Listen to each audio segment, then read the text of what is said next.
정보가 있는 시사 토크쇼 장윤선의 팟짱.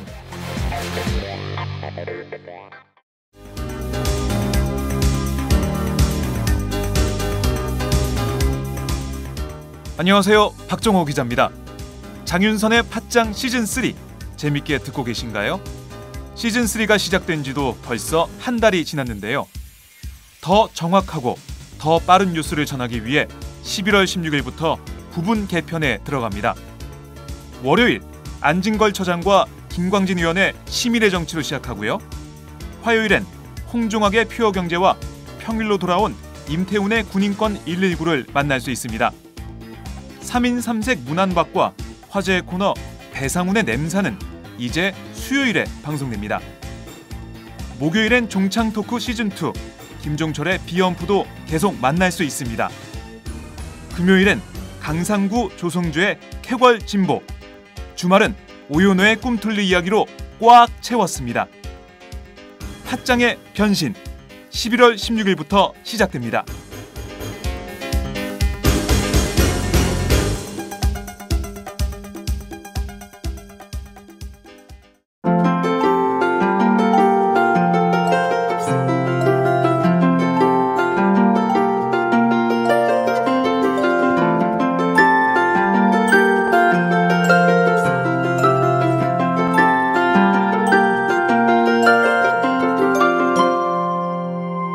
오연호의 꿈틀리 이야기.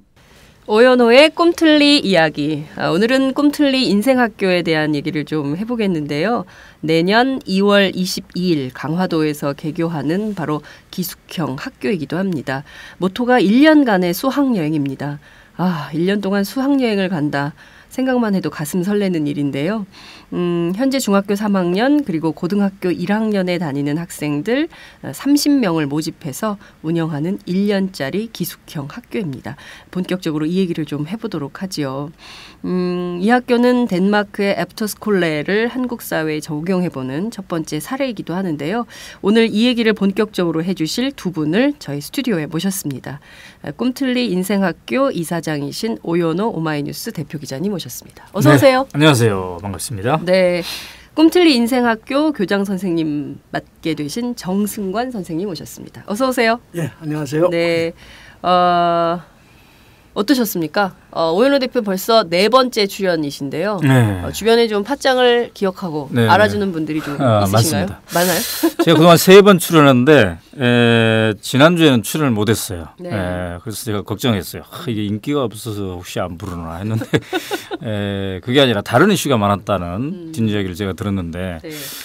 여기저기 돌아다니면서 장윤선의 팟짱 많이 듣고 있다.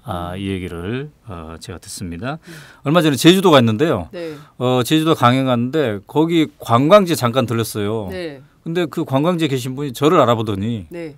반갑다고 그러면서 네. 오연호 기자. 네. 그런데 장윤선의 팟짱을 열심히 듣고 있다고 이렇게 말씀하시. 직접 한번 제가 들려볼게요. 네. 예. 네, 장윤선 씨, 제주도에서 오연호 기자님이라고 해야 되나? 네. 뵈서 굉장히 반가웠어요. 그리고 장윤선 씨 팟짱 열심히 잘 듣고 있으니까 계속 해주세요. 나 강원도 강릉에 사는 전석호라고 합니다. 그러니까 강릉에서 지금 제주도 놀러 왔다. 강릉에서 제주도에 놀러 와서 저기 오 선생님 뵀어요. 만났어요. 그리고 강릉이 아주 보수적인 데래 가지고 내가 많이 속상해요. 늙은 놈이지만. 팟짱을 열심히 듣나요? 팟짱도 듣고 많이 듣죠. 강릉에 내 후배들이 그거 하고 있어요. 강릉으로 제주도로 세계로 뻗어가는 팟짱. 곳곳에서. 네. 다시 한번 애청자분들께 감사의 인사를 드리겠습니다. 네. 자, 우선 이 꿈틀리 인생학교 진도가 속속 나가는 것 같습니다. 우선 지금 어느 정도 단계에 왔는지 설명을 좀 부탁드릴게요. 네. 지난 11월 7일이죠. 우리가 학교 설명회를 이제 강화도에서 했습니다. 근데 지난 방송에서 제가 이제 간단하게 설명을 했습니다만 오늘 새로 이제 듣는 분도 있을 테니까 이 꿈틀리 인생학교가 뭐냐면 덴마크의 애프터스콜레 네. 이거를 이제 우리 사회에 한번 적용해 보자는 거예요. 덴마크가 행복지수 1위의 나라인데 왜 행복한가를 따져봤더니 학생 때부터 행복하다. 학생 때부터 쉬어갈 자유, 옆을 볼 자유, 네. 다른 길을 갈 자유가 있다는 건데 그것의 가장 상징적인 교육 시스템이 이 애프터스쿨레예요. 이게 이제 우리나라로 따지면 중학교 3학년 졸업하고 네. 바로 고등학교에 가지 않고 1년간 자기가 가장 좋아하는 것을 실컷 할 수 있는 1년짜리 기숙형 학교입니다. 네. 그러니까 기존의 학교, 기존의 자기 집을 떠나서 좋아하는 것이 비슷한 사람끼리 모여서 좋아하는 걸 실컷 하면서 자기 인생을 설계하는 그런 학교인데요. 그거를 이제 한국 사회에서 적용해보는. 왜냐하면 우리 아이들이 굉장히 바쁘잖아요. 바쁘죠. 어른들보다 더 바빠요. 맞아요. 네. 뭐 학원 가야 되지 스케줄이 굉장히 많아요. 네. 네. 그러니까 어제 내가 한 기업인 만났더니 네네. 팀장. 자기가 중학교 2학년 애를 데리고 있는데 엄마랑 이 아이가 대화하는 걸 들었는데 자기가 깜짝 놀랐대요. 아이가 뭐라고 물어보냐면 엄마 나 이번 토요일 몇 시에 시간 됩니까? 라고 물어보더래요. 엄마가 사실상 매니저예요. 매니저니까 네. 엄마한테 물어보는 거야. 네. 자기가 친구들이랑 놀아야 되는데 그때 네. 시간이 되는지 안 되는지 이렇게 이제 바삐 살아가고 있는 우리 아이들인데 이런 아이들에게 절대적으로 부족한 게 옆을 볼 자유예요. 그렇죠. 자기가 좋아하는 걸 실컷 할 수 있는 자유. 이거를 한번 해주자. 그래서 우리 대한민국 사회도 네. 행복한 사회를 만들어 보는데 학생 때부터 이런 경험을 하는 게 매우 중요하다. 이런 취지로 지금 이제 하고 있는 거죠. 그렇군요. 네. 지금 보면 우리 청소년들 사실 질풍노도에 앞으로 어떻게 살 것인가에 대한 고민이 굉장히 많은데 사실 그 고민을 어떤 측면에서는 박탈당하고 있는 거 아닌가 싶어요. 그렇게 그렇죠. 생각할 겨를이 없어요. 다음 학원 가야 돼가지고. 근데 우리 어른들이 네. 청소년들하고 어떻게 대화해야 될지 이 고민들을 어떻게 풀어야 될지 이걸 잘 몰라요. 맞아요. 그래서 이제 우리도 네. 저도 전국 순회 강연을 하면서 쭉 어른이든 학생이든 만나고 있으나 제일 부러워한 게 이 덴마크형 애프터스쿨레예요. 우리 어른이건 학생들이건 네. 야 우리 아이들한테 이런 기회를 주면 참 좋겠다. 네. 그래서 이제 우리가 이걸 추진해 보려고 하는데 사실 뭐 오마이뉴스라는 조직이 학교 학생 이 경험은 그다지 많지 않잖아요. 네. 그래서 이제 그동안 이 일을 계속 해오신 우리 풀마학교에서 교장 선생님까지 네. 하신 정순관 선생님께 이제 우리가 선생님이 이걸 좀 하시면 좋겠습니다. 네, 이렇게 그렇군요. 모신 거죠. 예. 아니 그래서 제가 애프터스쿨레 이 개념을 얘기를 했어요. 제 친구들이 이제 이제 중학생, 고등학생 저는 좀 결혼을 늦게 해가지고 아이들이 어린데 제 친구들이 이제 중학생, 고등학생인데 못 살겠다는 거예요. 막 미치겠다는 거예요. 그래서 너무 고민이 많더라고요. 그래서 제가 우리 회사에서 하는 이런 게 있으니까 아이들을 좀 여기 보내보면 어떻겠냐 이렇게 제안을 했더니 쭉 설명을 했거든요. 대략을 했더니 제 친구가 46인데 내가 가면 안 되냐? 아이들이 아니라 본인도 그런 교육을 받고 싶다는 거예요. 이제 만들 예정이에요. 그러니까요. 나중에. 예. 본격 직장인 드라마 공생 대리운전 편. 부장님 가볍게 한잔 하시죠. 나 차 가져왔는데. 아예 착한 콜 대리운전이 있잖아요. 부를 때마다 500원이 기부되는 착한 콜. 딴지가 기부 내역을 검증한 착한 콜 1800-9998 대리운전도 믿고 맡기세요. 꽃배달은 1800-9222 퀵서비스는 1800-9668로 착한 콜 하실 수 있습니다. 꽃배달은 1800-9222 퀵서비스는 1800-9668입니다. 자, 풀모학교 30년. 야, 이게 보통 경력이 아닌데요. 선생님, 어떻게 해서 이번에 이렇게 인생학교에 함께 하시기로 하신 건지 궁금합니다. 제가 이제 풀모학교 30년, 35년쯤 됐습니다. 네. 그런데 그곳에서는 저는 교사로 35년 했지만 실제로는 학생처럼 제 인생을 배운 장소이기도 합니다. 대표님께서 옆을 볼 자유를 이제 자꾸 말씀하시는데 저는 사실은 거기가 원래 그들이 봐야 될 자리라고 생각하거든요. 풀모학교는 그런 걸 중심으로 해서 학교 교육을 하는 전통을 가져왔었습니다. 그래서 초창기에 학교를 설립하신 분 같은 경우는 그 당시에도 대학 입시가 문제였어요. 58년도인데도. 그래서 대학 갈 사람 우리 학교 오지 마라. 아니 풀무학교가 1958년도에 예. 그래서 그건 뭘 말씀하신 거냐면 대학 가는 게 문제가 아니라 대학을 간다고 하는 순간 그때부터 젊은이들의 생활이 없어지는 그런 문제였죠. 그래서 그 학교는 이제 그쪽에 집중을 해서 해왔고 또 저도 이제 그것을 배웠다고 생각이 들거든요. 그리고 이제 지금 우리가 생각하고 있는 애프터 스쿨레라고 하는 것은 바로 그 점을 강조한 것이고 그것에 대한 이제 제안이 있으셔서 저도 또 그동안 제가 배워온 것을 새로운 곳에서 함께 나누기 위해서 그래서 이제 참여를 하게 됐습니다. 그렇군요. 근데 이 풀무학교가요. 58년에 만들어졌잖아요. 그때 당시에도 덴마크를 의식했어요. 덴마크의 교육을. 정말요? 네. 그러니까 덴마크의 그룬트비식 교육 방법에 대해서 생각을 가지고 있었던 거죠. 그다음에 풀무학교가 이게 그 일제 시대에 있었던 오산학교, 북한 지역에 있었죠. 그거의 전통과 또 연결돼 있잖아요. 그렇습니다. 그러니까 그 오산학교 출신들 중에서 일부의 분들이 남쪽에 내려오셔서 원래 남강 선생이 하시고자 했던 일을 그런 교육을 계속 진행해야 되겠다. 물론 설립자인 이창갑 선생님이 남강 선생의 종손이기도 합니다. 남강 이승훈 선생. 그렇습니다. 예, 그래서 그 정신을 그대로 이어받아서 이제 학교를 해야 되겠다는 것이었고요. 남강 선생도 오산학교를 운영하는 데 있어서 덴마크 교육을 빌려오려고 노력을 하셨었고 또 풀무학교를 개교할 때 이창갑 설립자 이창갑 선생님은 거기에 덴마크 교육을 주목하겠다. 그러나 또 말미에 그런 말씀을 하시거든요. 덴마크는 덴마크고 우리는 우리다. 그래서 온전하게 우리 아이들에게 온전한 교육을 하려면 덴마크의 정신을 배우되 우리의 상황을 분명하게 파악하고 우리 젊은이들을 위한 교육을 해야 되겠다. 이런 말씀이 있고 그 정신이 이상하게 한 50년, 60년이 다 돼가는데도 거의 흔들리지 않고 가고 있다. 그런 생각하고 있습니다. 1930년대죠? 1907년도에. 7년도. 예, 그러니까 1907년도에 나라가 이제 막 풍전등화에 있을 때 도산한청호 선생이 교육 입국이라는 강의를 평양에서 듣고 그냥 달려가서 자기 고향에서 학교를 세운 게 오산학교. 거의 완전히 저희가 오늘 현대사 교육을 받고 있네요. 그러니까 그 이제 1907년부터 이 역사가 시작되는 거잖아요.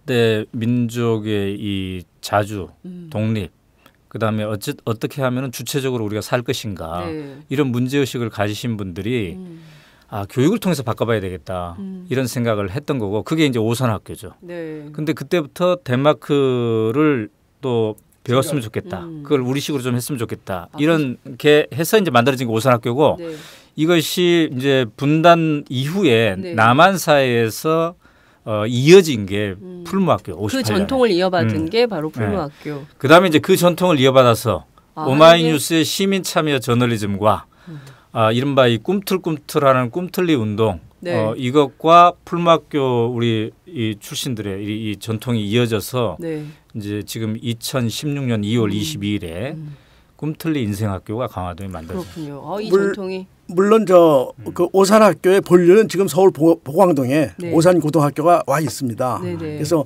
풀무학교는 그 오산학교의 일부의 그 정신을 가진 분들이 와서 세운 곳이고 또 그 오산학교는 보광동에 복원이 돼서 지금 운영을 하고 있죠. 그렇군요. 자, 그러면 많은 청취자들께서 풀무학교는 어떤 거를 가르치는 학교일까라는 것에 대한 궁금증이 있을 것 같아요. 물론 이제 이런 대안학교에 대해서 관심 있는 분들은 많이 아시겠지만 그렇지 않은 청취자들을 위해서 이 학교가 어떤 학교고 무엇을 배우는 학교인지 설명을 조금 부탁드릴게요. 예, 풀무학교의 지금 정식 명칭은 풀무농업고등기술학교 이렇게 되어 있습니다. 쉽게 말하면 이제 농업고등학교 과정이죠. 그런데 풀무학교의 교훈이 더불어 사는 평민입니다. 그래서 대체로 우리가 이제 그 엘리트에 주목할 때 온전한 평민을 키우는 것이 중요하다. 그래서 이 사회에서 온전하게 자기 역할을 할 수 있는 상식적인 사람을 키우는 것이 교육의 목표이다. 이렇게 생각을 한 것이고요. 그 학교의 교육은 결국 우리가 지금 꿈틀리에서 추구하는 거하고 똑같이 학생들에게 자기 생활을 자기에게 돌려주자. 그들이 학교 생활 공부도 자기 거가 돼야 되고 자기 삶도 자기 것이 돼야 되는 이제 그런 것이 하나의 중심이 되어져 있고 그래서 그 학교는 모든 그 활동들이 학생들을 중심으로 이루어지거든요. 물론 그렇게 되는 데까지 시간이 많이 걸렸지만 학교의 모든 일들은 학생들이 중심이 돼서 기획하고 실행하고 정리하고 평가하고. 그래서 모든 걸 아이들 중심으로. 그렇습니다. 네. 제가 그 학교를 퇴직한 지 이제 4년째인데 제가 퇴직을 할 때 하나의 목표를 삼은 것이 이제 졸업생들하고 교류를 생각을 했어요. 그래서 50여 년 동안 졸업생이 한 1,060명 정도 됩니다. 그동안 제가 한 4년 동안 그들 중에 한 540명 정도를 만났더라고요. 한번 통계를 내보니까. 근데 그들의 삶을 보면서 제가 이제 배워야 되는 거죠. 왜냐하면 저는 고등학교를 그런 교육을 받지 않았으니까. 근데 그들의 삶을 보면 어떤 곳에 가 있든지 기획력이 있는 것 같고요.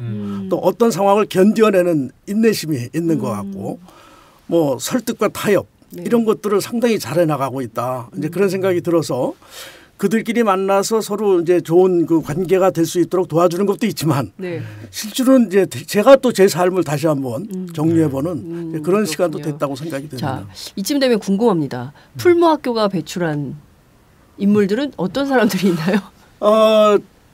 제가 풀무학교 생활을 하는 데서 모토가 됐던 분이 그 롤모델이 됐던 분이 한 분 계신데 홍순명 선생님이라고 계시거든요. 근데 언젠가 인터뷰에서 그분한테 그걸 물었어요. 거기서 배출된 훌륭한 사람이 누가 있느냐. 그랬더니 그분이 뜨악해 하셔서 한 사람 한 사람이 다 중요했어. 그걸 잘 모르겠다. 그게 바로 그 대답을 대신하겠습니다.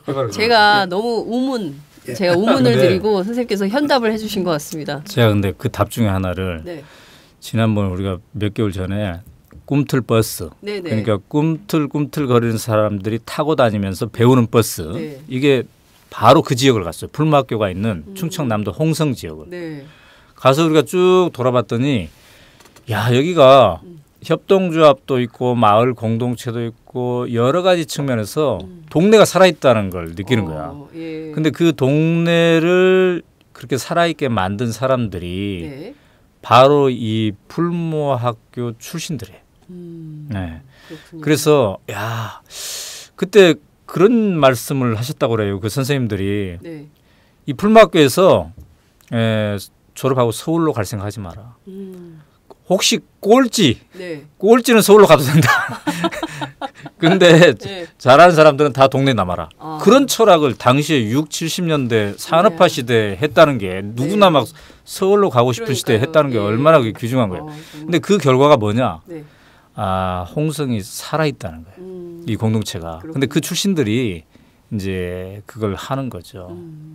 저희도 지역 언론 중에 충남의 홍성신문 굉장히 유명하잖아요. 그 홍성신문이 이제 풀무지의 전신입니다. 그러니까 풀무학교 졸업생이었던 이번영 씨가 공무원직을 내던지고 학교에 와서 이제 졸업생 뉴스레터부터 시작했다가 홍동 소식이라는 잡지를 발간합니다. 그러다가 이제 그것이 결국은 이제 주간 홍성으로 처음에 이제 발간을 하고 지금 이제 홍성신문이 되어 있죠. 그렇군요. 그 풀무학교 출신들이 정말 굉장히 많은 역할을 요소에서 하고 있구나 이런 생각이 좀 드네요. 11월 7일이었나요? 강화도에서 그 꿈틀리 인생학교 학부모 설명회 열렸는데 굉장히 많은 분들이 참여했다고 들었습니다. 강화도 굉장히 저희가 좀 오랜만에 놀러 바람 쐬러 가는 데로 알고 있는데 학부모님들이 교육에 대한 열정을 가지고 엄청나게 모였다고 들었습니다. 어떤 분위기였는지 설명을 좀 해주세요. 뭐 엄청난 건 아니고요. 그러나 저희들이 이제 한 번도 안 간 길을 지금 출발하고 있기 때문에 상당한 두려움이 있었어요.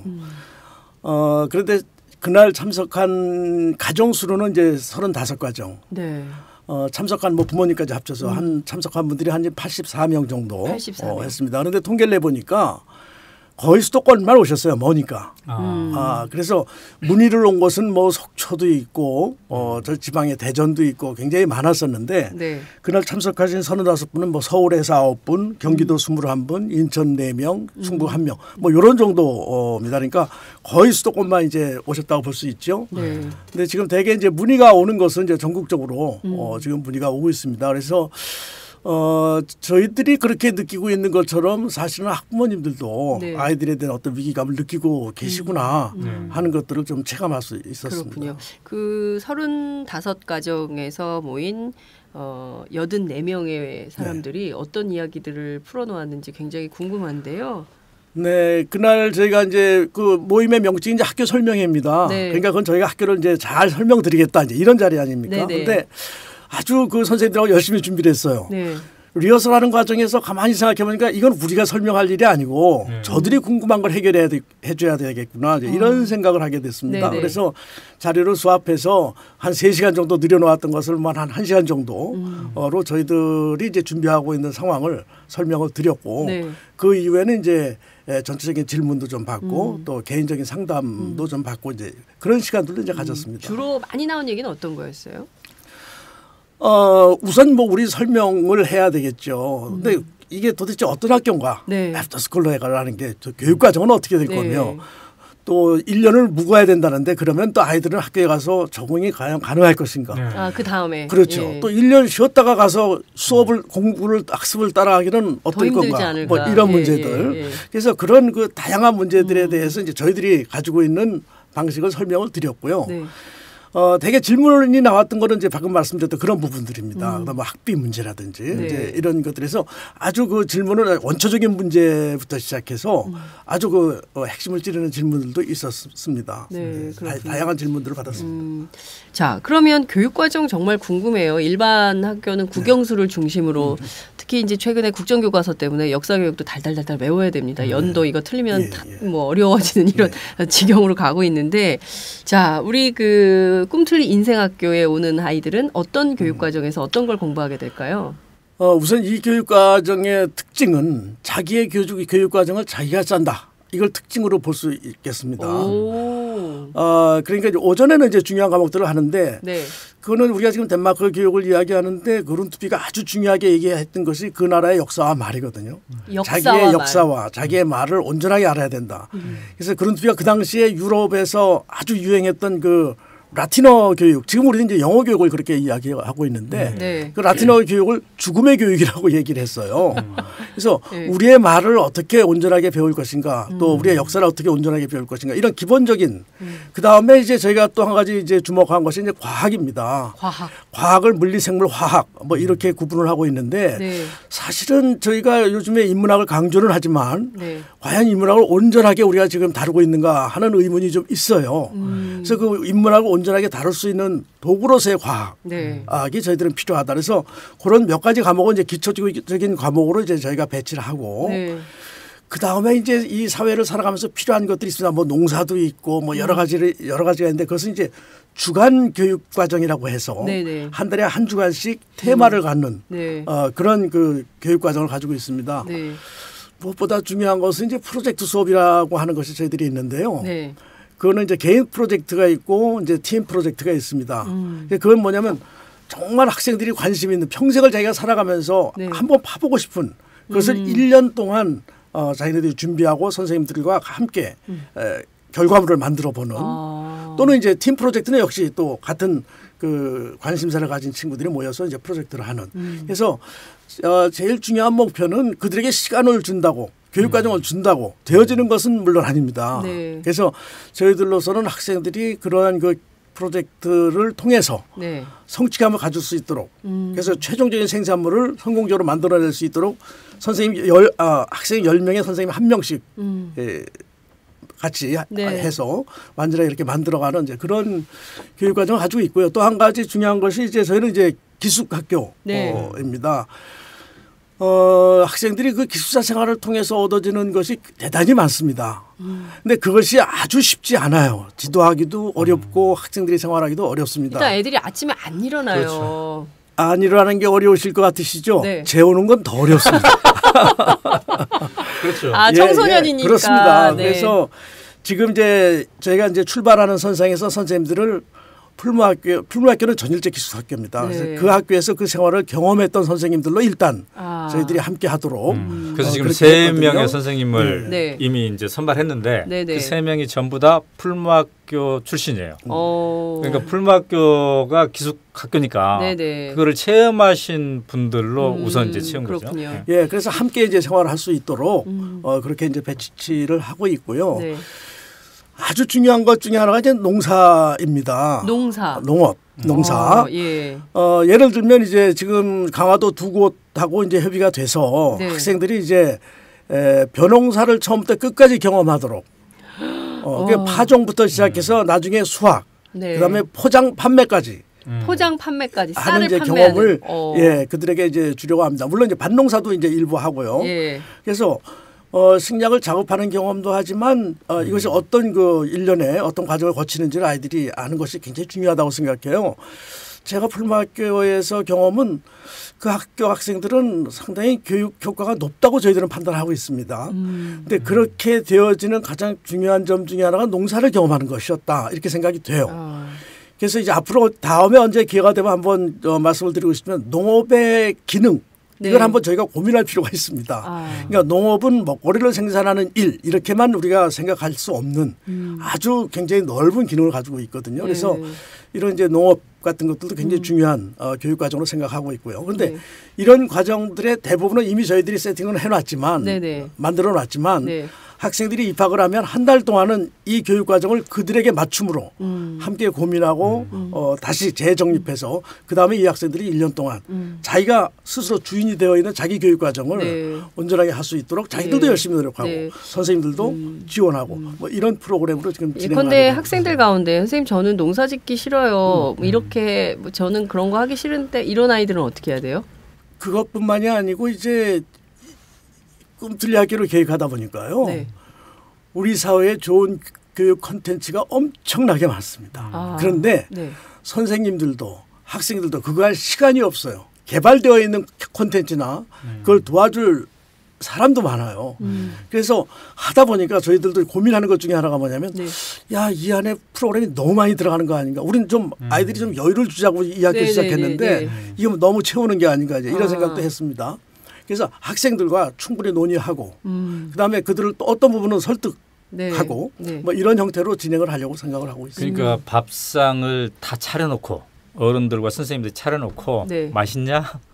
이게 물어보는 게 아니라 밥상을 본인이. 어떤 밥상을 차릴 것인가를 본인이 입학이 결정이 되면 한 달 정도죠. 한 달 정도 우리는 어떤 밥상을 차리면 좋을까?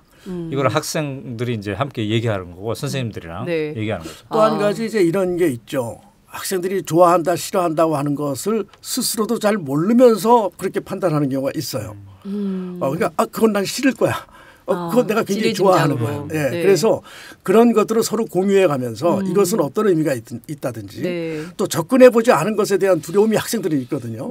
거기에 대한 충분한 서로 설명도 필요하고 또 일부 뭐 체험도 필요하고 이제 그런 과정을 통해서 제가 지금까지 느끼는 것은 학생들은 아주 정확해서요.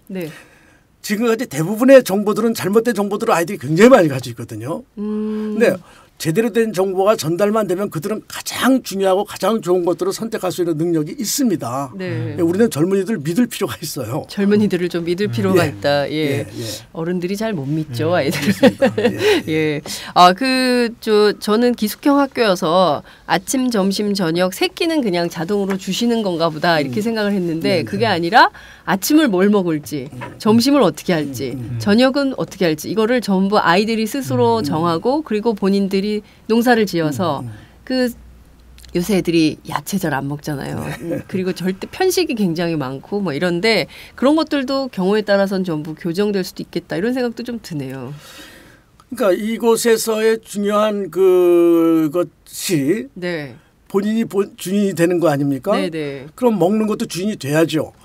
얻는 것만 자기가 주인이 되는 게 아니라 해야 될 것도 자기가 주인이 돼야 되는 그런 것이죠. 그래서 예를 들면 지금 농사도 그런 측면 중에 하나지만 가장 중요한 것 중에 하나가요. 사실은 청소입니다. 청소. 그래서 청소하는 방법부터 그다음에 자기가 먹거리를 어떻게 준비해야 되는지 또 자기 뭐 옷을 빨래를 한다든지 세탁을 한다든지 뭐 이런 것들. 그러니까 저희들이 학교 하면 굉장히 단순화되어 있습니다. 학교 가서 공부하는 거. 맞아요. 근데 그들이 해야 될 일은 엄청나게 많거든요. 그래서 제가 풀맞게 있을 때부터 늘 얘기했던 것이 뭐냐면 학교를 아이들에게 돌려줘라. 아이들은 학교의 공간을 선생님보다 훨씬 많이 알아요. 그다음에 자기네들이 필요한 게 정말 많다는 것도 알고요. 근데 그것이 오롯이 자기네들한테 주어지는 것이 확실해지기 시작하는 순간 움직이기 시작합니다. 그리고 그들은 어찌 보면 어른들보다 훨씬 정확하게 움직이거든요. 그래서 뭐 음식을 하는 것이라든지 음식하는 것도 물론 이제 처음엔 배워야 되겠죠.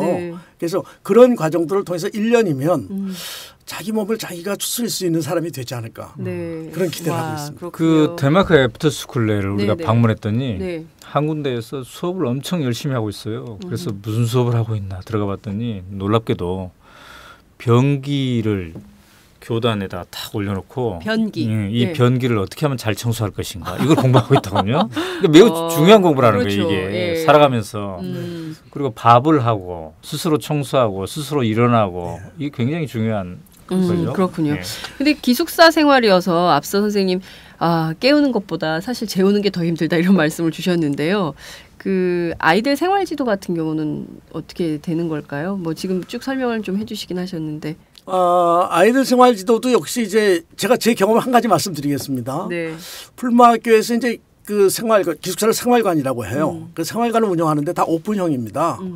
그리고 늘 선생님이 한 분이 이제 돌아가면서 아이들하고 같이 생활을 해요. 네. 그러니까 다시 말하면 무슨 뜻이냐면 아이들이 밤에 지멋대로 나갈 수도 있는 공간이 되죠.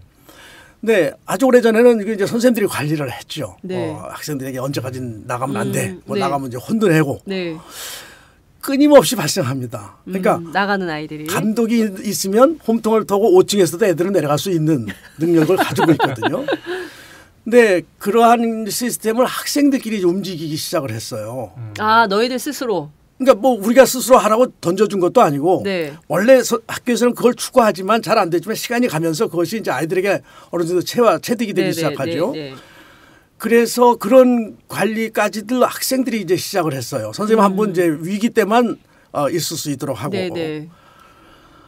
학생들이 자기네가 대표가 되는 순간부터 아이들은 안 어깁니다. 그러니까 선생님들한테 이렇게 그 거부한 것은 영웅심도 좀 있는데 자기네들끼리 그렇게 하면 이건 아주 나쁜 사람이 되는 거예요. 자기네들 안에서. 예.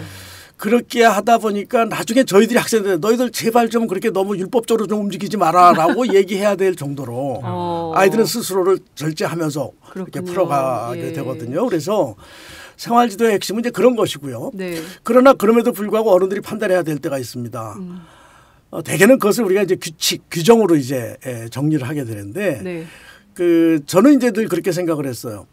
아이 학생 하나의 생활지도 문제는 거기에 집중한다. 무슨 얘기냐면 전례라든지 이거에 관계하지 않고 그 학생에 집중한다. 그러니까 학생의 문제가 생기면 전체를 구하기 위해서 그 학생 문제를 빨리 해결하고자 하는 게 우리들의 보통 상황이거든요. 그렇죠, 학교에서. 근데 그러면 그 다음에 또 다음 타자가 나옵니다. 그건 늘 나오게 되어 있습니다.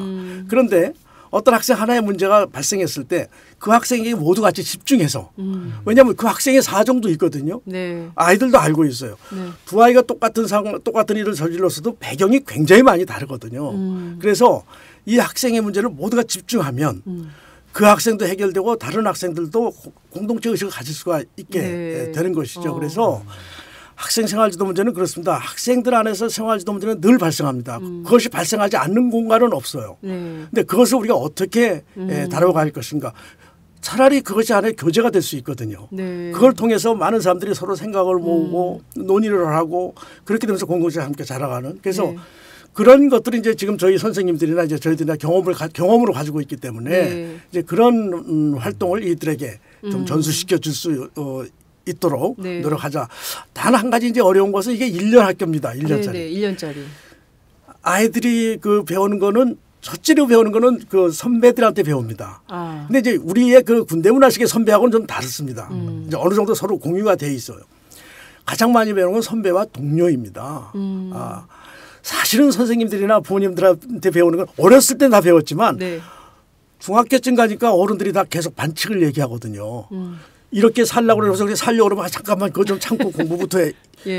근데 자기네들끼리는 절대로 반칙을 하지 않거든요. 그래서 그런데 이제 저희가 1년 코스이기 때문에 이제 선배가 없다고 하는 것을 저희들이 어떻게 이것을 소화해 나갈까. 그래서 젊은 선생님들이 이제 그 선배 역할을 해 주는 것이 옳을까? 또는 아니면 자기네들의 공동체가 성숙될 때까지 그 시간을 얼마나 좁힐 수 있을까? 이런 것들이 저희 지금 관건으로 생각하고 있죠. 앞서 한 3명의 그 선생님들이 그 풀무학교 선생님들 오셨다고 하는데 다른 선생님들은 그럼 어떤 선생님들이 오시는 건가요? 지금 이제 저희 교사가 구성되어 있는 것은 이제 뭐 아직은 저희가 상투적인 말을 쓸 수밖에 없는데요. 네. 상근교사, 비상근교사 뭐 이런 형태로 되어 있습니다. 여기는 이제 그 학교 특성상 굉장히 많은 강사분들을 모실 수밖에 없죠. 이 다양한 프로그램들을 운영해야 되기 때문에. 그래서 이제 상근교사들이 지금 이제 학교에서 같이 학생들을 지원해 주는 분은 한 10분 정도. 교장이 있고 교사들이 계시고 그다음에 또 이제 행정실도 있고 이제 한 10분 정도가 계시고요. 비상근 교사는 아주 뭐라고 말씀드릴 수 없을 정도로 굉장히 많습니다. 뭐 예를 들면 뭐 지금 저 대표님이 이제 섭외를 하셨던 분 중에 조국 교수님도 계십니다. 그분이 7월 달에 와서 1년 한 주일 동안 법과 인간이라고 하는 제목으로 이제 강의를 해 주시기로 했고요. 뭐 아직 뭐 확실한 것은 아니지만 그러나 심정적으로는 동의하셨다고 생각하는데 이제 박원순 시장님 같은 경우도 이제 강사가 되시지만 뿐만 아니라 지역의 농민도 강사가 될 수 있고요. 그래서 굉장히 다양한 이제 인력풀을 저희들이 가지고 지금 준비해 놓고 있다가 아까 말씀드렸던 것처럼 학생들과 그들과의 교육 과정, 그러니까 그들의 흥미, 그들이 하고자 하는 곳을 찾으면 그분들하고 섭외를 해서 하도록 이렇게 돼 있고요. 농사는 이제 그 지금 강화도에서 농사를 짓고 있는 이제 두 분이 계신데 그분 논을 활용해서 논의 일부를 활용해서 그분들이 이제 논도 제공하시고 그다음에 학생들과 이제 교육도 이제 함께 선생님이 제공해 주시는 이제 그런 과정으로 되어 있습니다. 그 우리 오마이뉴스 모토가 모든 시민은 기자다 이거잖아요. 그러니까 이 학교는 캠퍼스는 강화도에 있지만 우리의 캠퍼스는 전국이다, 전 세계다 이런 정신. 그다음에 이제 생활을 함께하는 상근 선생님들은 10분이지만 모든 우리 사회의 저 사람들이 모든 시민이 선생님이다 우리의 이런 생각을 가질 필요가 있을 것 같아요. 그래서 저도 글쓰기 선생님으로 참여합니다. 그래서 아이들과 함께 이걸 하고요. 우리 장윤선의 팟짱팀도 방송 선생님이 또 될 수 있지 않겠습니까? 여기서 실습 같은 거 학생들이 이렇게 해볼 수도 있고, 그죠? 그다음에 저 오마이뉴스의 사진 잘 찍는 우리 사진 기자들 있고요. 그래서 다양한 선생님들이 우리 사회에 있을 수 있다고 보고요. 이분들은 이제 꼭 그쪽으로 찾아가는 강화도로 찾아가지 않아도 그들이 사람들이 사는 현장으로 찾아올 수 있지 않겠습니까? 그래서 매우 다양한 프로그램이 있을 수 있다고 보고요. 아까 말씀하신 대로 이제 학생들이 입학 초기에 나는 프로젝트로 뭘 하면 좋겠다. 이런 게 있지 않겠어요? 그러면 이제 그 프로젝트와 연관된 비상근 선생님을 우리가 연결해 줄 수도 있겠죠. 그렇군요. 뭐 정말 한국에서는 단 한 번도 가보지 않은 정말 새로운 학교의 모델을 바로 꿈틀리 인생학교가 만들어가는 거 아닌가 이런 생각이 좀 드네요. 정말 들을수록 흥미로운데요. 이번에 보니까 기사를 제가 이렇게 쭉 아까 훑어봤더니 공동교장제라는 거를 이번에 채택한다고 들었는데 한국에는 이런 게 없잖아요. 있나요? 그렇죠. 한국에는 없죠. 없는 모델인 거예요. 데마크에는 있나요? 데마크에 제가 봤더니 그룬투비가 덴마크가 다시 살아나려면 교육이 바뀌어야 된다. 해가지고 이제 이런 애프터스쿨레 같은 인생학교를 만들기 시작했잖아요. 근데 최초의 인생학교가 있어요. 거기에 제가 거기 가봤더니 교장 선생님 방이 교실 한 칸이에요. 교실 한 칸이 교장 선생님 방이야. 근데 그 방이 그냥 근무하는 방이 아니라 사는 방이에요. 사는 방. 사는 집. 집. 집을 그냥 교실 한 칸에다 그렇게 아주 구조적으로 만들어놨어요. 왜냐? 이게 인생학교니까 교장 선생님들이 학업에 대한 지도를 하는 게 아니라 인생 자체를 보여주는 거야. 그러면은 거기에는 이제 사모님이 계시겠죠? 가족들이 있겠죠.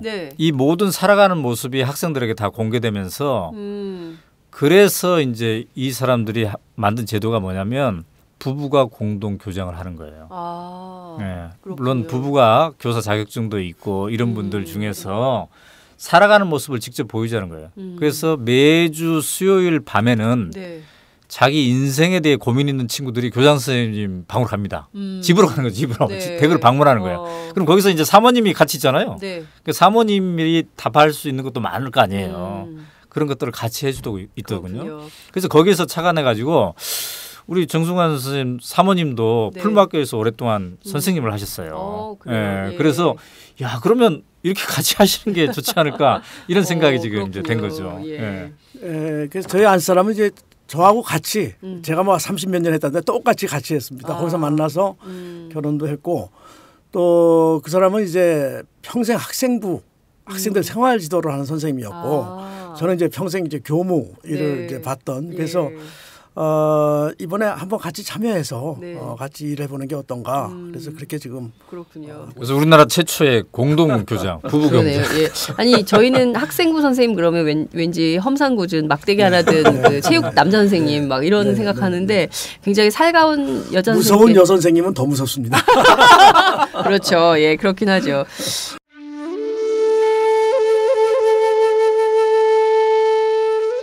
영한네이처의 마카 산삼. 공중파 텔레비전에도 없고 인터넷 배너 광고 하나 없지만 팟캐스트 좀 들어봤다 하는 분들은 다 아는 마카 산삼. 진짜 유명해져서 유사 제품도 많아졌습니다. 이젠 마카 산삼으로 검색하면 너무 많이 나와요. 꼭 영한네이처로 검색해주세요. 팟캐스트에서 듣던 그 마카 산삼을 구입할 수 있습니다. 특히 나라 걱정으로 심신이 지친 분들에게 권합니다. 몸에 정말 좋습니다. 내 몸도 나라도 살릴 힘이 납니다. 페루의 마카와 우리나라 산삼, 몸에 좋은 11가지 원료를 모두 하나로 만든 마카 산삼. 마카 녹용과 마카 소화 청소년도 있습니다. 1일 2회 공복에 따뜻한 물과 함께 드세요. 영한네이처 마카 산삼. 네, 저도 팟짱 녹음하기 전에 마카 산삼을 꼭 챙겨 먹고 있습니다. 자, 그 30명 정도 모집 민원이 이 정도인데요. 더 많은 아이들이 몰리면 그럼 어떤 기준으로 선발을 하게 되나요? 예, 그거 참 그럴 상황이 올까 하는 생각도 이제 듭니다. 그런데 학생 선발이라는 말은 사실은 쓰고 싶지 않습니다.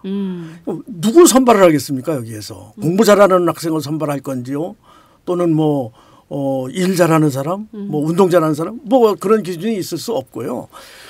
저희가 생각하는 가장 중요한 기준은 이것을 필요로 하는 사람이 들어왔으면 좋겠다는 것입니다. 네. 근데 그렇게 하기 위해서 저희가 이제 면접을 통하려고 합니다. 그래서 다양한 면접 그 문항을 가지고 그들의 관심사도 듣고 이제 그렇게 해서 그것을 가지고 이제 저희 교무회를 통해서 정말 이것이 필요한 사람들 순으로 학생들을 선발할 생각인데 말씀처럼 선발한다기보다는 저는 이제 크리스찬인데요. 크리스찬인 경우에 주신다는 말씀 많이 듣거든요. 그래서 보내주시는 친구들하고 함께 여기서 생활을 했으면 좋겠다. 그런 기준을 가지고 이제 지금 기준을 마련해서 곧 발표하려고 합니다. 그렇군요. 그러니까 이 학교가 우리가 이제 행복한 인생을 설계하기 위해서 만든 학교잖아요. 그렇기 때문에 이미 자란 아이가 아니라 지금 못해도 괜찮아. 이 문화를 이제 우리 사회에 심어주기 위한 거거든요. 그래야 학생들이 안정감을 가지고 참여하잖아요. 그렇기 때문에 이제 인터뷰 과정에서 학생 선발 과정에서 아마 그런 것들이 많이 참작이 되지 않을까 싶습니다. 설명회를 통해서 이제 친구들을 만나 보니까 두 가지 양극단으로 학생들이 오는 것 같아요. 그래요. 하나는 정말 이 그 애프터스쿨 내의 목적이 뭐다라는 걸 막 찾아서 나는 이런 생활을 통해서 한번 해보고 싶어. 그런 진취적인 학생들이 있고 한쪽은 정말 지금 우리 그 교육 환경에서 정말 밀려나서 정말 내가 참 어렵다 하는 이런 친구들이 있는 것 같아요. 아주 고무적이라고 생각합니다. 그 둘이 함께 있어야 됩니다. 그들이 함께 있어서 가까워지면 사회 통합이 훨씬 더 빨라질 거라고 생각이 되거든요. 또 거기서 여러 가지 방안들이 제시될 수 있을 것이다. 이런 생각이 들고요. 바라건대는 딱 30명 지원해 줬으면 좋겠습니다. 저는 개인적인 생각이 선생님께서 1년간의 이 수학여행을 마치고 마침표를 찍으실 때 책 한 권이 나오면 좋겠다는 기대가 드네요. 그거를 보고 30권의 책이 나올 겁니다. 30권의 책이요? 저희는 사람 책이라고 하는 목표를 가지고 책이요? 있거든요. 그래서 그 한 사람 한 사람이 책이 되는 거죠. 그래서 우리 학교 전체의 하나의 그림보다는 사실 한 사람 한 사람의 그림이 훨씬 더 셈이라고 요새 이제 미시사 연구도 있습니다만은 그래서 저희들은 이제 그런 것도 하나의 목표로 생각을 하고 있습니다. 그렇군요. 이 점점 더 관심이 드는데 그 여기 보내고 싶어요. 근데 돈이 없어. 얼마나 들까요, 학비는? 무서운 질문을. 제가 옛날에 학교에 있을 때부터 제일 두려워하는 것이 경제적인 문제로 접근할 수 없는 학교는 안 되겠다. 이제 이런 생각을 가지고는 있습니다. 네. 오윤호 대표님 말씀드렸더니 그 덴마크는 국가와 그다음에 학생이 50대 50으로 이제 그 비용을 분담한다고 하더군요. 네. 현재 우리는 이제 뭐 아무런 도움을 받을 수 있는 근거를 가지고 있지 못하기 때문에 상당히 어려운 상황입니다. 고심 끝에 지금 저희들이 일단 지금 생각하고 있는 것은 월 50만 원 정도의 교육비. 그다음에 이제 물론 생활비는 이제 한 30만 원 정도 생각하고 있습니다. 네. 사실 이제 50만 원의 교육비는 아주 박봉인 교사들의 봉급에도 미치지 사실 못합니다. 계산을 해보면. 네. 그 이상은 정말 안 되겠다는 것이고요. 저희가 현재 이제 사단법인을 설립 중에 있는데 사단법인이 설립되면 아마 저희들이 이제 기부금이 이제 어느 정도 모을 수 있을 것 같습니다. 네. 이제 그렇게 되면 아이들의 학비를 또 좀 조정할 수 있을 것이 아닌가 이런 생각을 하고요. 또 이제 정말 필요한데 그 정도도 아마 상당히 부담이 되실 것이거든요. 네, 비싸네요. 80만 원. 그런 경우 저희들이 이제 엄격하게 생각을 해서 일부 장학생을 선발할 장학 계획도 지금 가지고 있습니다. 네, 그러니까 이제 덴마크에서는 이 애프터스쿨 내의 비용을 절반을 정부에서 부담합니다. 네, 그러니까 학부모들의 부담이 경감되는 거죠. 그런데 우리는 지금 이게 우리나라에서 최초로 만들어진 거잖아요. 그러니까 어떤 제도적 뒷받침도 없는 상태에서 지원도 없는 상태에서 이제 민간이 이렇게 만드는 거예요. 그래서 이제 우리가 11월 14일 날 사단법인 꿈틀리를 만드는 거고 이 사단법인 꿈틀리를 통해서 이제 일종의 기부금도 받습니다. 그래서 이 받은 기부금은 전액 이제 이 학교를 운영하고 장학생을 지원하고 학부모의 부담을 경감하게 해주는 이런 거고 장기적인 목표는 덴마크처럼 학부모가 50을 부담하고 이 기부금을 통해서 50이 지원되는 이런 구조를 이제 지향하고 있어요.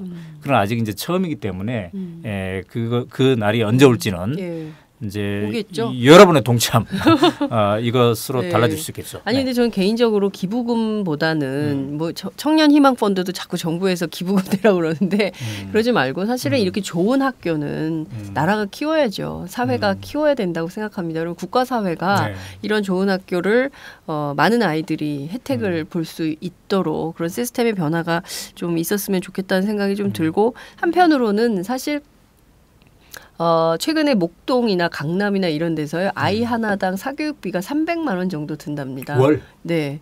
그 굉장히 많은 그 정도는 써야 서울대를 갈 수 있대요. 학원비를 들 쓰면 서울대를 못 가고 스카이를 보내려면 일단 학원비를 많이 써라. 이제 이런 얘기를 강남 또 목동에 있는 그 엄마들이 얘기를 하는데요. 이런 정도입니다. 그렇기 때문에 우리 아이들의 인생을 바꿀 수 있는 중요한 계기에 80만 원 정도라면 충분히 지불할 가치가 있지 않나 이런 생각도 좀 드네요. 지금 사교육 말씀에서 좀 한 말씀만 제가 드리고 싶은 것은 우리나라 아이들이 초등학교 때부터 고3까지 사교육을 합니다. 근데 그 사교육을 통해서 점수가 올라갔다는 것은 확인할 길이 없어요. 다시 말하면 학생들이 자기 스스로 공부하겠다고 하는 어떤 그 동기를 갖지 않는 한은 그 사교육비는 옆에서 하니까 하는 것밖에 안 됩니다. 그러니까 물론 사교육 하지 않으면 서울대 못 간다. 다 사교육을 하니까요. 그들 중에서 가는 거니까 그렇게 얘기할 수는 있죠. 그러나 제 경험으로는 그런 것보다는 아이가 지금 요 1년 동안에 저희 교육과정 안에서 국어영어 수학 어떻게 할 거냐 이런 질문이 많이 있으세요. 저희는 여기에서 국어영어 수학을 보강할 생각이 없습니다. 다만 이들이 다음에 고등학교에 가서 정말 자기가 자기 주도적으로 자기 공부를 하면 아주 획기적인 변화가 있을 것이 분명하고 그런 증거를 저는 굉장히 많이 가지고 있거든요. 그래서 그런 힘을 아이들이 좀 갖도록 키우는 것이 중요하다고 생각합니다. 굉장히 중요한 그러니까 말씀이시네요. 국영수에 대해서 막 어떤 과목을 좀 더 진도를 하거나 이런 게 아니라 내가 스스로 더 배워야 되겠구나. 이런 마음이 일어나는 것. 이게 이제 핵심이에요. 그러네요. 정말 그 자기주도 학습을 위한 학원을 또 다니잖아요. 이게 오늘날 한국 사회 현실인데 말씀하신 대로 정말 다시 한번 어떻게 무엇을 할 것인가를 학부모님들 그리고 학생들 좀 꼼꼼하게 따져봐야 될 것 같다는 생각이 좀 듭니다. 앞서 오연호 대표께서 이 학교는 덴마크의 애프터스콜레 과정을 한국에 적용해 보는 것이다 이런 말씀을 해주셨는데요. 덴마크에서도 굉장히 큰 관심이 있다고요? 네, 그렇습니다. 그 덴마크에서도 이미 2차례 신문에 덴마크 신문에 이게 보도가 되었어요. 네. 그러니까 바로 어제 제가 그 덴마크에 우리나라로 치면 교대생, 교육대학 학생, 덴마크의 교육대학 학생한테 이메일을 받았는데 네. 자기가 그 신문을 보고 굉장히 그 급 관심이 되었다. 그래서 한국에서 이렇게 애프터스쿨레를 추진하는 과정을 논문으로 자기가 쓰고 싶대요. 그러니까 교육대학에 다니면 졸업 논문을 써야 되는데 그러니까요. 이걸 논문으로 쓰고 싶다. 그리고 기회가 되면 자기가 와서 선생님을 한번 해보고 싶다. 근데 이 학생이 누구냐면은 네. 한국에서 태어났는데 입양된 거예요, 이제 덴마크로. 그래서 한국에 대한 관심이 더 아마 있지 않을까 싶고요. 그다음에 덴마크의 애프터스쿨 연합회라고 있는데 네네. 240개의 애프터스쿨레들의 연합회죠. 여기에서도 큰 관심을 갖고 있고요. 네. 어떤 방식이든 지원을 하고 싶다. 특히 선생님을 파견할 수도 있겠다. 뭐 이렇게 좀 관심을 갖고 있습니다. 그렇군요. 이쯤 되면 오연호 대표는 제가 보기엔 덴마크 명예 홍보 대사를 해야 될 것 같아요. 덴마크 대사관이 뭐 하고 있는 건지 묻고 싶네요. 그래요. 그래요? 네. 밥만 살 게 아니라 명예 대사로 저 임명을 해야 된다 이런 생각이 좀 듭니다. 다음은 팟짱 서포터즈 1호 광고입니다.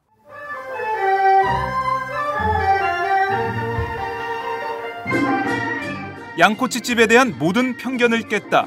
풍무 양꼬치. 착한 가격, 품격 있는 공간. 국내외 유명인들도 자주 찾는 풍무 양꼬치. 나는 그 집 양갈비가 훨씬 맛있던데. 누나 나는 그 집 맛있는 요리들이 지금도 잊혀지지 않고 있어요. 단체석이 많아 모임하기 좋은 곳. 풍무 양꼬치. 대림역과 구로 디지털 단지 역점 두 곳에 있습니다. 예약 문의 02809-9292 02809-9292. 잠깐, 팟짱 애청자라고 말씀하시면 통큰 서비스를 제공합니다.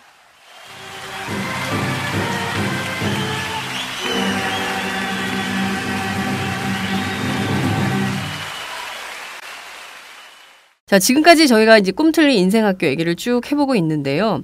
한국의 비슷한 취지의 다른 학교, 예컨대 그 서울교육청에서 하는 오디세이 학교 같은 것도 있지 않습니까? 어떤 데가 있는지 좀 설명을 해주세요. 네, 그래서 지지난주인가요? 우리가 오마이뉴스에서 이제 포럼을 했어요. 네.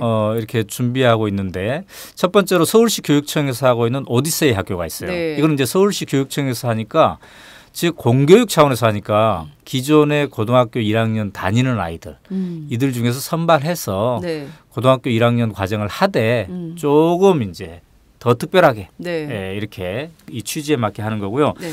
그다음에 그 분당의 이유학교 여기에서 하고 있는 네. 연구소가 있어요. 그 연구소가 주축이 되어서 네. 이제 만드는 학교인데요. 네. 이분들이 일산의 교육단체 아름다운 배움이죠. 네. 여기랑 함께 네. 용인하고 일산 두 군데다가 네. 이런 비슷한 취지의 학교를 만들고 있어요. 이후 학교에서요. 네. 근데 여기 이름을 지었다고 그러죠? 네, 17살 인생학교. 17 인생학교 이렇게 네. 이름을 지었는데 이 학교의 특징은 이제 취지는 다 똑같고 네. 차이점은 기숙형이 아니라 자기 집에서 이제 등하교를 하는 거예요. 이 학교는. 네, 이 학교는. 그다음에 세 번째 학교는 이제 모토가 1년이 방학인 학교예요. 여기는 일주일에 3일은 자기 집에서 프로그램을 진행하고 네. 이틀만 네. 이제 학교에서 진행을 하는 꽃다운 친구들이라는 이 단체가 있어요. 꽃다운 친구들 여기에서 이렇게 하는 거고 이제 오마이뉴스랑 꿈틀리랑 또 풀마학교에 계셨던 우리 정순관 선생님이 이게 지금 만들고 있는 이 꿈틀리 인생학교는 기숙형이고 근데 이런 차이가 있는데요. 저는 이런 것들이 많이 생겨났으면 좋겠어요. 더 곳곳에서. 그러네요. 그래서 나중에 이런 인생학교를 추진하는 사람들끼리 정보도 교환하고 학생들에게 다양한 선택을 주고 네. 덴마크도 240개가 있잖아요. 네. 예, 우리나라도 좀 더 다양한 지역별로도 좀 있고 네. 그래서 이 방송을 듣고 계시는 교육계 인사들이 우리도 우리 지역에서 한번 해볼까? 우리는 이런 특징으로 한번 해볼까? 이런 생각을 하신다면 언제든지 저나 정순관 선생님께 연락하면 좋을 것 같아요. 그러네요. 저희가 지난번에 학교 설명회를 했는데 네. 이번 15일 날은 이제 이후 학교가 또 설명회가 있습니다. 현재 저희가 아직 확정은 아니지만 네. 이 학교들이 모여서 합동 설명회를 한번 지금 기획을 하고 있습니다. 그렇군요. 그래서 예. 아마 서울 쪽에서 네, 한 네. 12월 중에 한번 설명회가 있을 것 그렇군요. 같습니다. 지금 전국의 중3 고1이 들썩일 것 같습니다. 여기 어디든 좀 이 학교를 한번 다녀야 인생의 대전환이 있지 않나 이런 생각을 엄마들도 하실 것 같은데요. 어떻게 보자면 한국 교육에 좀 굉장히 좀 그 피곤함이 있었거든요. 이대로 계속 사교육을 해야 되는 거야. 정말 사교육비 벌러 엄마들이 아르바이트까지 해야 되고 뭐 이렇게 해야 되는 거야.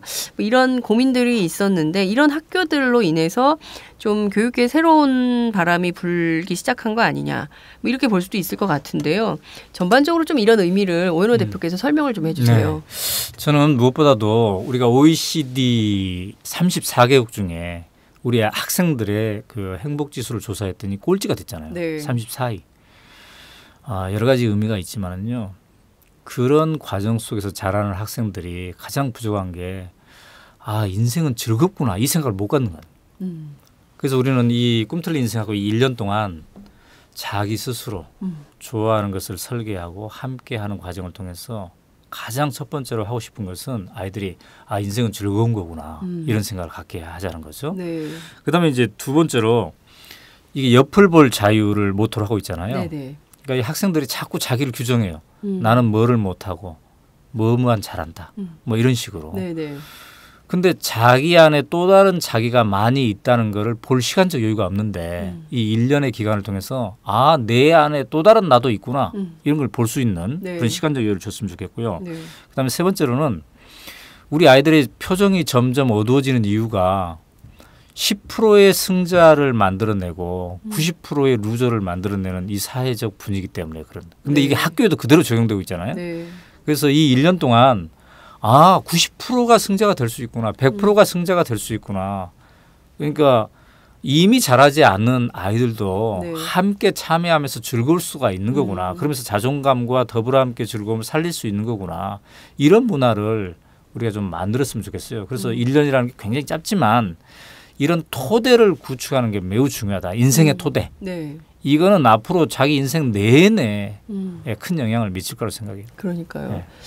어렸을 때 이 꿈틀리 인생학교를 다녔던 경험으로 정말 힘들고 어려울 때 그래 내가 그때 밭농사 지을 때 그래 내가 그때 벼벨 때 그렇죠. 이런 마음이었어 이런 생각을 하면 정말 삶의 어떤 원동력이 생길 것 같다는 생각이 좀 드는데 선생님께서는 어떻게 보십니까? 오연호 대표님 쓰신 우리도 행복할 수 있을까를 보면 네. 덴마크 사회는 잘 안정돼 있어요. 그런데 그 나라의 30%의 학생들이 옆을 볼 자유가 필요해서 애프터스쿨러를 다니고 있다는 겁니다. 그러면 우리 학생들은 어떻겠어요? 우리들한테 정말 필요한 시간이거든요.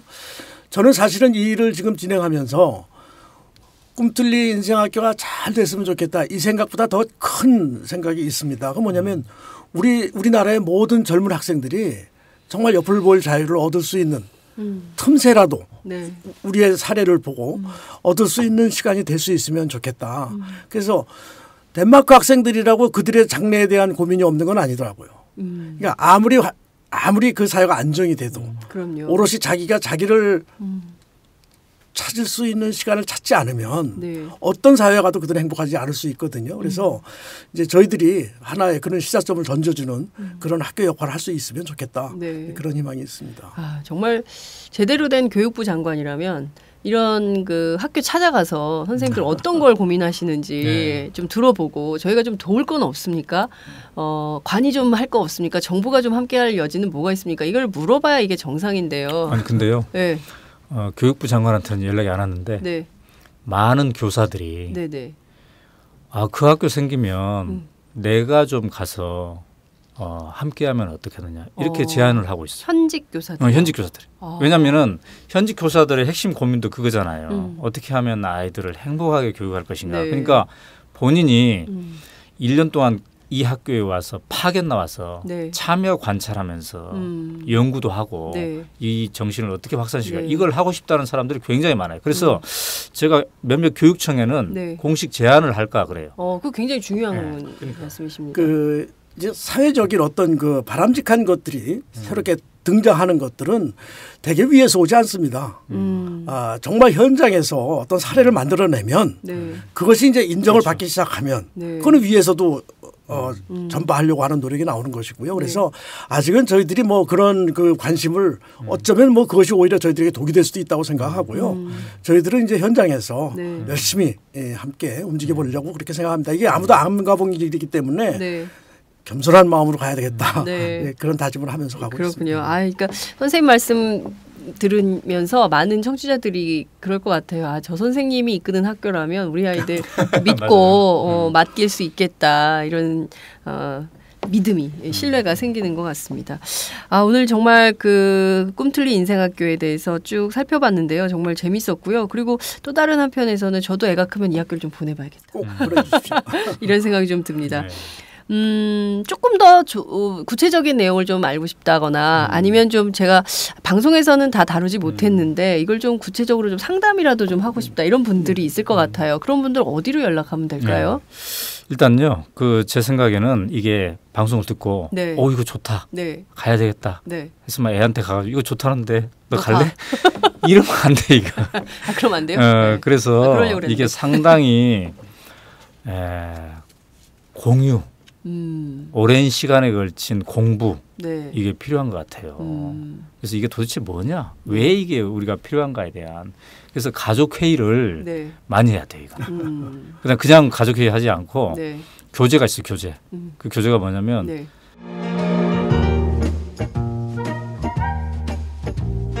여러분은 지금 행복하신가요?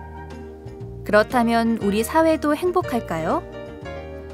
나는 그럭저럭 행복하다고 말할 수 있을 것 같은데 두 번째 질문에도 자신 있게 네라고 말할 수 있을까요?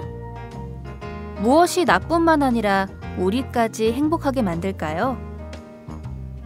우리도 행복할 수 있을까는 오연우 오마이뉴스 대표 기자가 행복지수 1위 국가 덴마크를 심층 취재해 그들이 행복한 이유를 분석한 책입니다.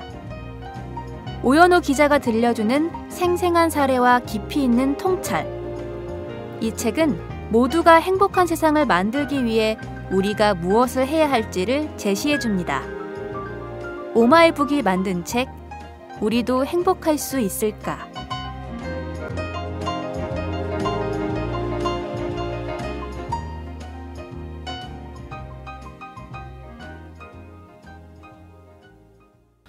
제가 제 입으로 이 얘기 하기 힘듭니다만 네, 우리도 행복할 수 있을까? 이 책이 네. 전반적으로 어떻게 살 것인가에 대한 책이에요. 그다음에 어떻게 우리가 교육할 것인가에 네. 대한 그중에 애프터 스쿨의 제도에 대해서 굉장히 자세히 써놨으니까 이게 어떻게 살 것인가, 왜 사나, 어떻게 하면 행복한가 이거랑 이 교육하고 무슨 연관이 있는가를 일단 이해를 해야 돼요. 네. 그래서 우리가 지금 중3 졸업생 대상이잖아요. 네. 현재 고1, 현재 네. 중3이니까 이 또래 친구들이 한번 관심 있으면 좋겠다 한다면 엄마랑 아빠랑 이 학생이 함께 이 교재를 읽고 한번 네. 토론했으면 좋겠어요. 그래서 우리가 어떻게 살 것인가에 대한 네. 얘기를 하고 그래 이런 선택도 필요하다 하면 이제 그때 이렇게 해야지 이 장윤선의 밭장에 현혹돼 가지고 무조건 이렇게 하면 안 돼. 그러니까 네. 이거는 굉장히 진지한 고민이 이제 있어야 될 것 같고요. 그다음에 이 꿈틀리 인생학교, 꿈틀리 이거를 페이스북이나 네이버에 이렇게 검색해 보면 네. 관련 정보들이 이제 모아져 있어요. 거기에. 그렇군요. 그거를 참조하시면 되겠고요. 뭐 지금 이제 그 말씀하신 네이버나 페이스북에 보면 이제 제 전화번호가 다 열려 있습니다. 정말요? 예, 네. 그래서 언제든지 전화를 주시면 네. 학교에 오셔서 상담하실 수도 있고 학교에 오시기가 어려우면 제가 갈 수도 있습니다. 지금 제가 생각하는 것은 우리 학교에 학생을 많이 데리고 오는 것이 아니고 그들과 이야기를 나누고자 하는 것입니다. 그래서 오지 않더라도 그들이 가지고 있는 문제를 함께 풀어가려고 하는 생각을 가지고 있으니까요. 절대로 주저하지 마시고 연락을 주시면 아니 뭐 네이버에도 공개돼 있는데 방송에서도 전화번호 예. 전화번호 제 전화번호는 010-8026-3352번입니다. 이메일 주소는요. csk0603 한메일.net입니다. 네. 그래서 언제든지 문의를 주시면 답변을 해드리겠습니다. 네, 010-8026-3352 이메일 csk0603 골뱅이 하시고 한메일.net 이렇게 연락을 주시면 되겠습니다. 저도 한번 강화도에 가서 제 인생에 대해서 한번 얘기를 해보죠. 어떻게 살아야 되는지 정말 46인데 아직도 질풍노도예요. 선생님 상담받으러 한번 가도록 하겠습니다. 네, 오늘 두 분 말씀 정말 잘 들었고요. 고맙습니다. 감사합니다. 안녕하세요. 장윤서의 팟짱 귀에 팍팍 꽂히죠. 저는 오늘도 오마이뉴스 최종병기라고 바닥바닥 우기고 있는 김병기 기자입니다. 공짜 자전거 신문 조중동 기자들이 자기 신문 돈 내고 보나요? 안 봐요, 안 봐. 네.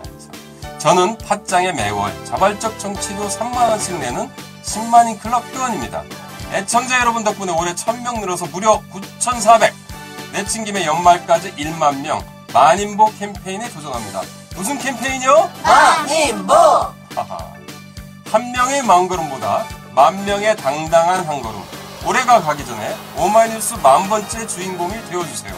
홈페이지에서 가입하시거나 027335505 내선번호 274번으로 전화주세요. 요즘 엄청 갑갑하죠? 갑갑해. 우리 역사책도 시키고 팟짱도 확실하게 지키겠습니다. 10만인 클럽 아싸!